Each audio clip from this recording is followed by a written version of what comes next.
할렐루야, 반갑습니다. 여러분들 환영하고 축복합니다.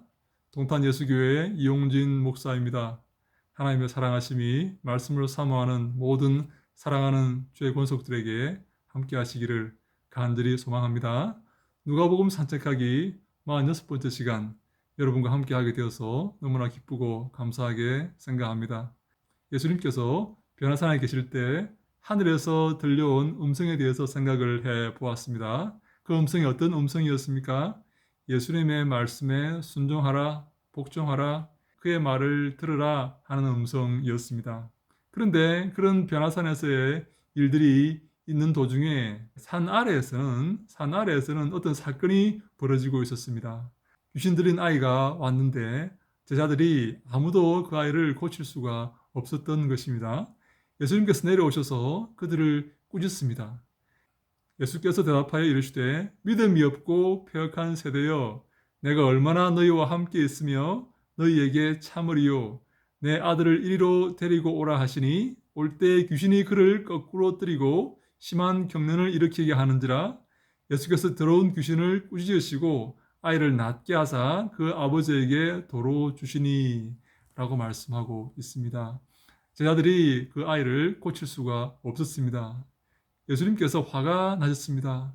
믿음이 없고 패역한 세대여 라고 꾸짖으시면서 예수님께서 그 아이의 병을 고쳐 주신 것입니다. 그런데 마가복음 9장 29절에 보면 이르시되 기도 외에 다른 것으로는 이런 종류가 나갈 수 없느니라 하시니라 라고 말씀하고 있습니다.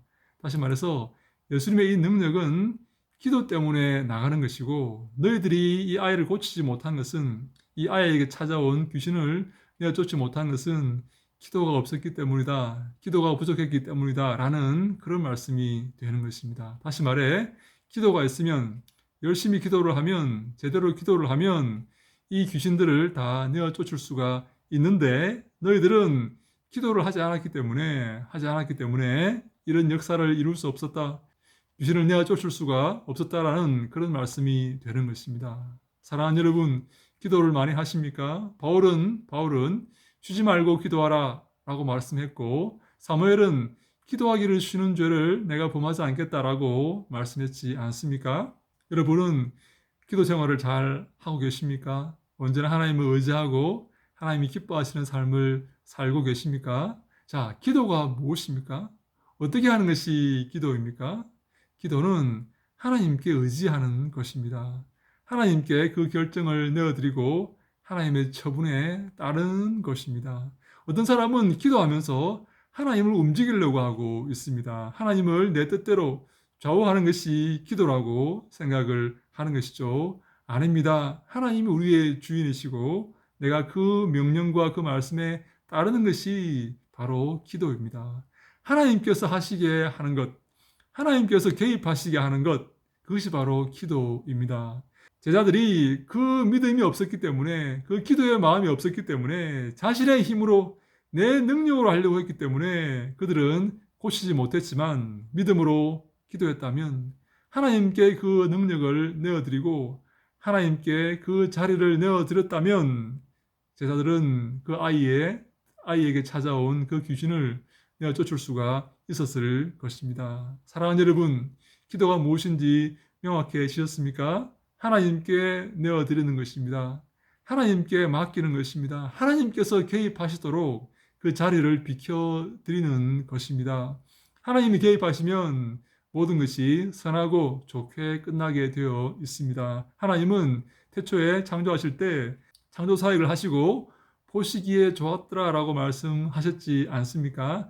하나님이 개입하시면 보시기에 좋게 끝납니다. 하나님이 함께 하시면 모든 것이 좋게 끝나고 합력하여 선을 이루게 됩니다. 그러나 내가 하려고 하면 문제가 생깁니다. 내가 하려고 하면 사단이 납니다. 내가 하려고 하면 실패하고 마는 것입니다. 하나님께서 하시도록 그 자리를 내어드려야 합니다. 그것이 바로 기도입니다. 그것이 바로 기도의 바른 자세입니다. 사랑하는 여러분, 범사의 그를 인정하라. 그래야면 그 길을 지도하시리라고 잠언 3장에 말씀했지 않습니까? 범사의 하나님을 인정하시기 바랍니다. 하나님께서 내 삶의 주인 되시고 창조주가 되시고 내 삶을 인도하신다는 사실을 기억하시고 하나님께 그 일의 자리를 내어드리시기 바랍니다. 너희 염려를 다 주께 맡겨버리라. 이는 그가 너희를 권고하심이라 돌보심이라 라고 베드로가 말했지 않습니까? 우리의 삶이 주님께 맡기는 삶이 되어야 합니다. 내가 붙들고 내가 해결하려고 해도 해결되지가 않습니다. 하나님께 맡길 때에 하나님께서 개입하실 때에 우리의 문제가 비로소 해결되는 것입니다. 우리는 이 주님께 맡기는 삶을 연습해야 됩니다. 자꾸 내가 하려고 하고 내가 내 중심이 되어서 내가 주도적으로 하려고 하면 문제가 해결이 안 되는 것입니다. 우리의 삶은 온전히 주님께 맡겨지는 그러한 삶이 되어야 합니다. 그럴 때 보시기에 좋았더라 라는 말씀을 주님께서 하실 수가 있는 것입니다. 우리의 삶이 주님께 맡겨지는 아름다운 삶이 되어서 우리의 삶을 통해서 하나님께 영광 돌리는 우리 모두가 다 될 수 있기를 주님 이름으로 간절히 축원합니다. 할렐루야. 샬롬.